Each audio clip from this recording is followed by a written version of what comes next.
You're listening to the Synergy Leadership Podcast, a discussion with engaging, empowering, and enlightening leaders about the greatest competitive advantage in business and entrepreneurship that often goes unrecognized: a team's energy. Here's your host, the woman who puts the energy in synergy, Karen R. Jenkins. Hello, welcome to the Synergy Leadership Podcast, where we explore the power of purpose-driven leadership and the impact of community, energy, and intention. I'm your host, Karen R. Jenkins, and today I have the extraordinary honor of welcoming a true trailblazer, servant leader, and difference maker to the show, Major General Patricia R. Wallace. As the first African-American woman in numerous positions, Major General Wallace has not only broken barriers, she's built bridges for generations of leaders behind her. Her leadership journey spans over 3 decades of decorated executive and military service, deep community impact, and an unwavering commitment to mentorship and excellence.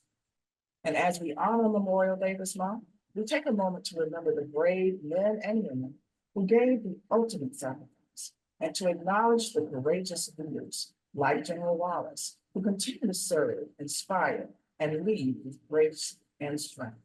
So whether you're walking into your next leadership challenge or standing at the edge of transformation, this conversation is for you. So let's dive in. Major General Wallace, your career has been nothing short of extraordinary. What earlier experiences or influences shaped your path into leadership and public service? Thank you, Karen. First of all, let me start by thanking you and KRJC for all you do for the community here in Columbia and South Carolina in general. You were so gracious to me when I first arrived, and to see the work and impact that you have on the community to ensure synergy and help all of us prepare for transformation is wonderful. And so I wanted to say thank you for that. And thank you for that wonderful introduction. I'm feeling a little old here at the moment, but, I've had some great experiences, and I call them all great because they've all have made me the woman and the leader that I am today. Most of my experiences that I think that I look back on have been other people's journeys, understanding what they've gone through, visually seeing and being part of a lot of change transformation in corporate America, as well as in the Army. As you said in the opening, I've been in the Army 38 years and in corporate America for about 30 years as well. So I've seen a lot. So I try to make sure that I learn from everyone else's journey, and as I add to my journey. Well, you've had definitely an exceptional journey. In that journey, you've broken numerous barriers and led with excellence. What do you want people to know about strength, resilience, and dedication of those who wear the uniform, as we're looking at acknowledging and recognizing our service members this month? Yeah. Well, first, it's what you said, that every soldier has strength and resilience and a commitment to excellence. And that's really what it takes to lead at all levels in our organization. And that's part of our values. So when you see a soldier or veteran or civilian that supports our military organization, just know that they have that strong foundation. And as we develop and support our teammates, those are things that we ensure that they have tools and resources to continue to build upon. So, I'm attached to and have been almost all my life, with the exception of 2 months. So my father retired after 27 years of service. My husband retired after 24. Now, I'm an anomaly. And then out of all that time, I never left Columbia, South Carolina. So I'm not quite sure how that happened. But I always appreciate our military service members.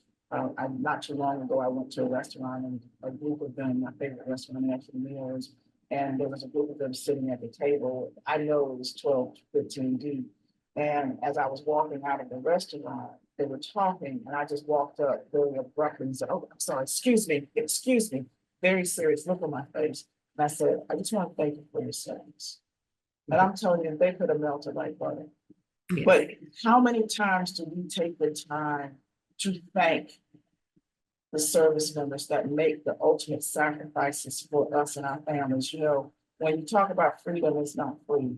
So I want to take this time to specifically thank you and to specifically thank all of those service members, past, present, and in the future, for all of the dedication and service that you offer our communities that we serve, that we live in.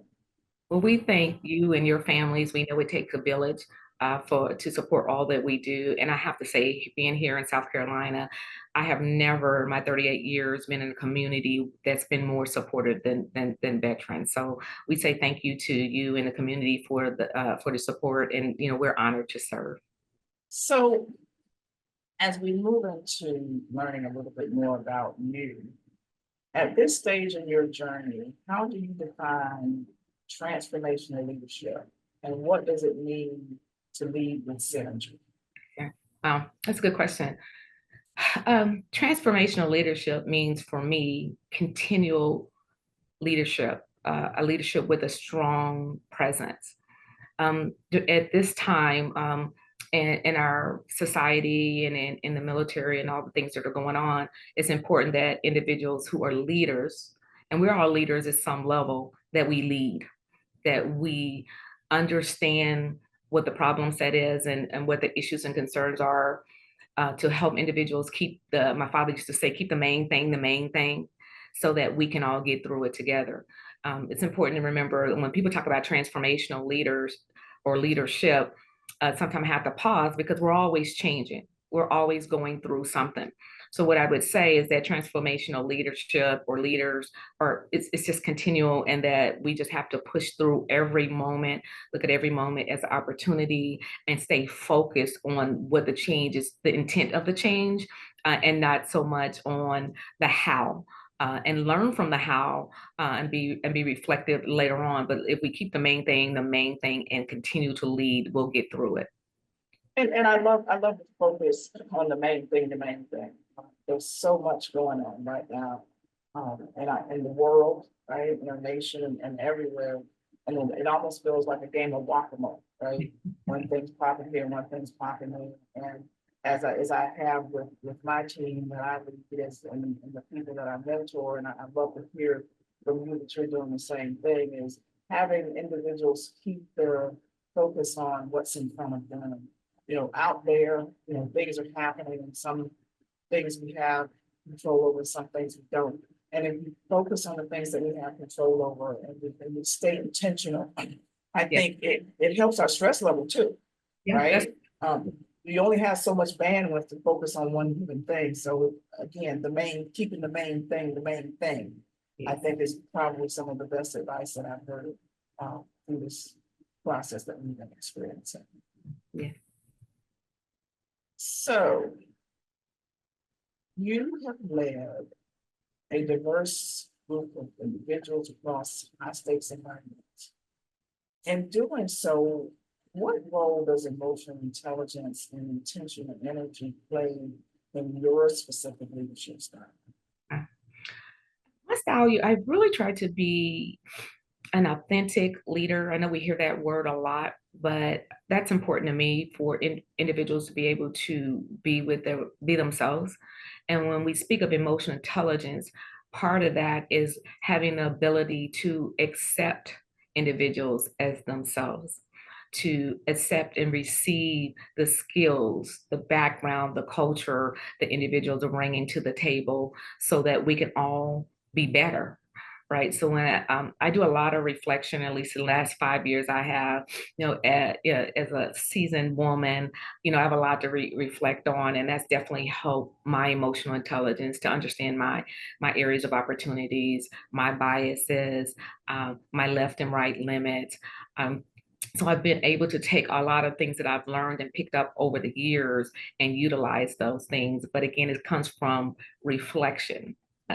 Thinking back about your journey, the good and the bad, and then saying, hey, what would I do differently? What wouldn't I do differently? And then I do a lot of coaching and mentoring. So I share those things with individuals, because it took me, probably mid-career to really fully understand what emotional intelligence meant, and how to utilize it as a leader. So let's park here for a minute, because again, especially now when we deal with people You know, everybody's coming to work with a different level of energy. Everybody's, and the energy changes for each one of us depending on what's happening in our life. You know, we're dealing with our kids and it's a happy moment, it's all joy. You know, we were in the car and all of a sudden somebody, you know, cut us off and shot us the bird. Then, you know, stress level, we had a flat tire. And as a leader, you're dealing with so many people at once at with different personalities, and each of those personalities at different levels of energy, right? So that emotional intelligence is important, but how are you either mentoring people that we're leading, or how are you dealing with the multitudes of energy, personalities, and just the differences that you see in people? Because there's one common goal, right? But having to make sure that everybody's working in that same vein. Yeah. Talk to us a little bit about that. Right. So actually it's a good question because it allows me to talk about, I'm leading the holistic health and fitness effort for the United States Army Reserve. And one of the, you know, we have emotional, we have the physical, we have sleep, we have spiritual. We need to balance out all those things in our lives. I'm really believe in self-pampering, whether it be reflective, whether it be a massage, whether it be sleep, because I love a good nap. You know, I didn't realize how valuable it was to me until, you know, you have a high stress level and you realize how tired you get. But what I try to focus on personally is the balance out my life and ensure that I'm taking care of myself and ensure the individuals that I lead are taking care of themselves. They often hear me talk about, do you need a nap? Make sure you're getting your sleep. You know, do you have someone to take care of you? You know, don't put all the stress on yourself. We have a lot of resources in the military to assist soldiers, but we as leaders oftentimes don't utilize those as well. You know, are you following a good nutrition? Are you seeing your doctor? You know, so taking care of yourself is important, because if you don't take care of yourself, you can't take care of others. And as a leader, I'm giving my leaders who work for me permission and the opportunity to take care of themselves. Because again, if they don't take care of themselves, we can't accomplish our mission. So looking at health holistically and looking at health as part of your leadership journey is important. That's powerful, because you don't hear a lot of leaders talk about that holistic approach, right? So, you know, when you get on the airplane and you hear the stewardess telling you about the safety methodologies, and the first thing they say is when the airline comes down, you put it on self first. Yeah. And then you worry about, because you have to make sure you're getting your oxygen. I appreciate the fact that you're looking at this not only from a mental, but a physical, an emotional perspective, because as leaders, sometimes we forget that. Yes, yes. We do. I was attending an event, and, you know, we were talking about how, you know, the references to your cup runneth over. And as leaders, sometimes we're giving so much to other people that our cups are depleted. But the reference is our cup is running over, which means that we have to make sure that we're full first, and then everybody else gets the overflow. Right. And we're not taught that. Right. So, and if your cup is overflowing, what you're giving to people, they may not be ready to receive, or it may be wasted. The overflowing is not always good, right? You want your cup to overflow, but at a level that can be received by others. Yes, definitely. And as a leader, you know, being emotionally intelligent enough to recognize that. So recognizing people, watching body language, watching how you receive, watching, you know, is the communication that you're giving that person actually being received, or is it just kind of hitting them and bouncing off? You know, as a leader, one of the things I do with our team members is, as we're giving instruction, and I say, well, hey, you know, here's a process, this is what we're gonna do. I ask them to tell me back what. Yeah. Because what I'm trying to communicate may not always have been received in the manner in which I was getting it. And I think it's only fair, especially in this environment, is to ensure that the communications that we have, people are receiving what was intended. Absolutely. And to be, as I said before, reflective, you know, as I'm reflective, I may come back and say, Karen, you know, I thought about what I said and how I said it.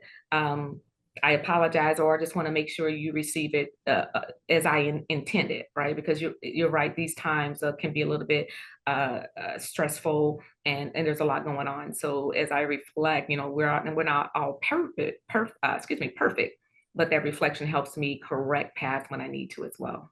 So are you telling me that a two-star general, a major general, will actually step back and say, I'm sorry, that I made a mistake, and go back to your team and actually acknowledge that? That, I think, is true leadership. Well, When you can self-reflect, when you can admit, I'm not perfect and I don't know all the answers, and admit to your team, having that level of vulnerability. Talk to us a little bit about that. yeah. Well, what I want to say is a major general is what I do. It's a role. It is not who I am, right? Who I am is what my mother, Helen Harper, taught me. It's what I learned in kindergarten. It's all the things I have from my journey, right? And I would say that uh, we strive as soldiers and to be, as we're part of this great organization, to be the best we can be. And part of that is being respectful and treating people with respect and dignity. So to answer your question, yes, all generals have the emotional intelligence to know when we're wrong, and we're often wrong. But don't tell my husband that, because I don't claim it. But other leaders need to hear that. And I love what you just said, in essence, that my title is not who I am. Right. I watched back in 2008, I think, we had that big financial crisis. And back then I was doing housing counseling and helping families that were facing foreclosure.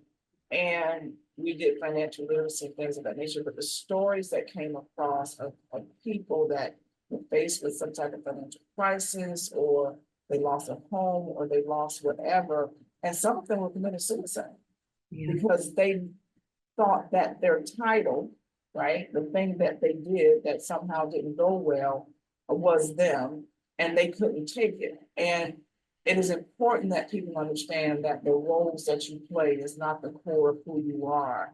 And regardless of what role you have, if it's taken away, right? If you're here today and all of a sudden somebody says, well, you're not going to be doing that role anymore.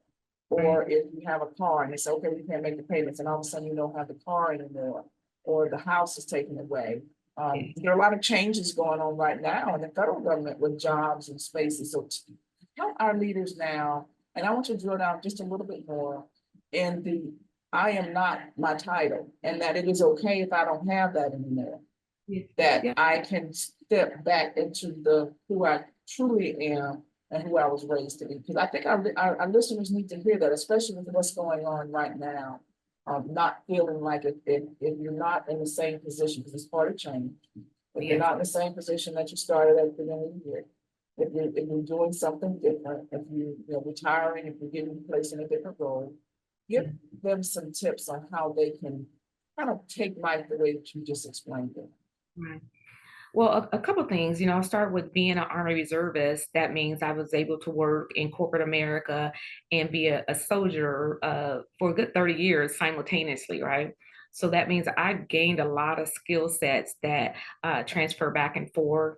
And so I've been laid off at corporate America, and I've been able to parlay that layoff into other opportunities based on the skill sets and experiences that I gained from military, and vice versa. So when you're looking at what you do day to day, understand that there's facets to that, and that those things could be building blocks to other opportunities, right? So if you're on, let's just say you were accountant, but you're accountant, I'm sure that when doing accounting, you're doing some psychology in that, some project management, some operations, all in that title of accountant. So there's many things that you could do. And then you also have to step back and say, what would I like to do? What gaps that this current position have that I may be able to pursue going forward. And I just want to really iterate that it's not you, it's the job that's going away. And just look at every change as an opportunity is what I'd like for people to do, and just really reflect on what you want that opportunity to be for you. That's outstanding. So, you and I share some stories here on some commonalities in that I have gotten laid off, and for me, when I got laid off, I pivoted into entrepreneurship. Had no plan to do that. That was not my goal. Maybe later when I retired or something, but not then. And what I will say is every challenge that I've faced, I've shared with people, every challenge that I've faced, it's allowed me, and sometimes not even a challenge. Sometimes it's a challenge, sometimes it's a failure, right? Yeah. Sometimes it's things didn't go the way that I wanted. But every time that I've had something like that happen, I've been able to one up my game, right? So the thing happens, I acknowledge it, you kind of look at it, you assess it, you self-reflect, and you go, oh, okay, well, no, you don't go this way, you need to go this way. And then you do so, you one up your game every time. So I want our listeners to understand that life is about change, because, you know, we're not the same person that came out of the womb, so we're just adult now. We're not the same person we were 2 weeks ago, but we have to understand that we're not our titles, and that when we have change in our life, every change is going to open up other opportunities that if we are open to that, we can pivot into other areas. Absolutely, absolutely. You are just a refuge. So let's talk about measuring impact. How do you personally measure impact beyond titles, beyond accolades, and know you're making a real difference with the people that you're touching? For me, it's just when people reach out to me, when on the corporate side or even the military side, my objective isn't to, I really don't have like a plan to public speak or to volunteer here or to contribute to that. But the fact that people ask me, I'm humble, right? So for me, it's like I must be doing something that's impactful because people reach out to me often, and I've gotten many opportunities just by people reaching out and being kind. And so that's kind of my impact. My pastor always says, if you're not doing anything good, people won't be bothering you. They're not gonna call you. They're not gonna have your name in their mouth. Is what he says, right? So for me, that's kind of my barometer. And then if I'm not active and engaged in the community, it means I'm not doing enough. And so I need to find some where to contribute. So that's kind of my measuring stick. Awesome. So kind of along those same lines. So our mantra at KRJ Consulting is helping people, adding value, and making a difference. Mm-hmm. How have these values shown up in your leadership journey? I guess in many ways, but I will say that everything I do, whether it's volunteering to help someone clean their house or just public speaking, is adding value to me, is adding a little bit to my knowledge base, is giving me some joy. Sharing my stories makes me feel good. I get that bit of dopamine because I know that others are going to be standing on my shoulders just like I'm standing on other shoulders. So for me, the value is in the give back and the feeling that I'm doing something good. Phenomenal, and we have seen the impact of what you've done just in a very short period of time within our community. So as we wrap up, if you could leave one powerful message with our listeners, especially during the month of remembrance and leadership reflection, what would it be? Given that we're so close to Memorial Day, I just want to thank those in their families who've given the ultimate sacrifice. I know a lot of times you hear that, right? And I know people are really sincere about it, but I would ask that people reflect on what that really means, especially in this time. And then also I would ask and kind of call individuals to give people their flowers when they're living, right? Talk to those those families who've given their ultimate lives for our country throughout the year, not just Memorial Weekend or Memorial Week, right? Reflect on what they've given to us and try to take some action from that. Again, I really believe in telling people you love them, appreciate them, with sharing your journey now. I'm hoping to have a great funeral when I leave, because I tell my husband, give me this great party, right? And dress me in red dress. that's, my favorite color. But I think I prefer to have my flowers today. And that's what I try to live by, to say thank you to people like you. I just remember when I first got to Columbia, and I think it was here a week, and we met, just your smile and your joy, and then understanding what you were doing for the community. And the fact that you reached back out to me, hey, you need something to eat? You good? Right? And thank you for your service. I'll never forget that. And that's made an impact on me. So for soldiers, I want to say thank you for your service. For those who've lost loved ones, we say thank you, and you will never be forgotten. And to all of us, we all have some value to bring to the table. And for that, I say thank you. And a huge thank you to you, Major General Patricia R. Wallace. Thank And you. for our listeners, if they wanted to learn more about you, how would they go about doing that? I think the best option is just to go out to my LinkedIn page of Patricia Trish Wallace out there, and you can see some of my work and leadership experience, education, and all of those things, and you can contact me in that manner.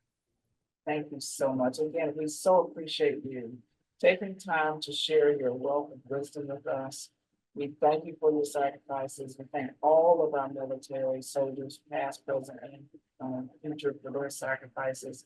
And to our audience, we are so grateful that you are here. And Trish, I hope that you'll be open to coming back and visiting with us again. I am just so full. This was an incredible conversation with Major General Wallace. We so appreciate you sharing your story, your wisdom, and your heart with us. You reminded us that leadership is not about position, it's about purpose. And as we reflect on Memorial Day, your words invite us to lead with honor, to serve with humility, and to live with gratitude for those who made the ultimate sacrifice. To our Centerverse community, remember, we rise when we lead together. Keep showing up, keep adding value, and keep making a difference. Until next time, I'm Karen R. Jenkins, and this has been the Synergy Leadership Podcast, where purpose meets power and community creates change. We'll see you on our next episode. Thanks for listening to the Synergy Leadership Podcast with Karen R. Jenkins. If you like what you heard today, please subscribe, rate, review, and share our show. See you next time.